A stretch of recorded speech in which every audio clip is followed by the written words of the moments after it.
I DV দিদার খান আর বাইছে নোয়াখালী। আমরা বেগুনে মিলি সরকারের কাছে দাবি করছি আঙ্গ নোয়াখালী বিভাগ চাই, কিন্তু কিছু হিংসুকের বাচ্চা আছে এটার বিরোধিতা করতেছে। নেটের ভিতরে বিভিন্ন খারাপ কথাবার্তা লিখতেছে। এরে আর কদু গাছ লাগবো, আয় কদু গাছ রুইছি, আর কদু লাগবো, আয় কদু গাছ রুইছি।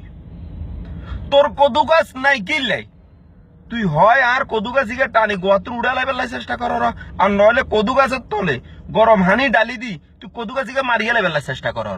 হিসা মারি তোর কোয়াল বরি, তোর কদু গাছ দরকার হলে, তোর কদু দরকার হলে তুই কদু গাছিকে রো।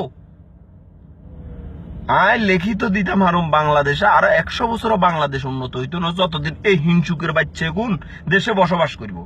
এগুন রে যুদ্ধ অপরাধীর হিসে লাইন ধরায় খা করায় হাসি দিয়ে এলান, আর নইলে বার্মা হারাই দেন, হেতারা মারিয়ে লেগু। এরে আমরা এতগুন টাকা খরচ করি বাসের টিকিট কাটি ঢাকা যাই, কুমিল্লা গাইয়ান যায় খাইতে ন খাইতে তোরা গুতা মারি আঙ্গরে ঘুমোত্তর উড়ালা। স্যার কমলা লাগবো নি, স্যার খিরে খাবেন নি। আঙ্গ মনিতে তো এত হিংসা নেই, আমরা তো কতুন কিনি খাই।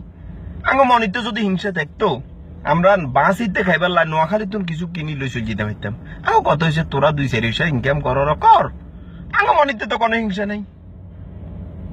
এরে একটা কথা মনে রাখবি, আমরা নোয়াখালীরা যদি ঢাকা শহরের ব্যবসা বাণিজ্য সব বন্ধ করে দিয়ে এটা নোয়াখালী চালু করি, তো বাংলাদেশের রাজধানী আর ঢাকা থাকতো না, বাংলাদেশের রাজধানী নোয়াখালী হয়ে যাব। তোরা বুঝর না আঙ্গো ব্র্যান্ড কি জিনিস, তোগো বাপ দাদারা আঙ্গোর নাম কিলে জাপানি থুই গেছে। ইতিহাস আগে জান, ইতিহাস হট, ইতিহাস শুন, তো কই দিবি নোয়াখালী আসলে কি জিনিস।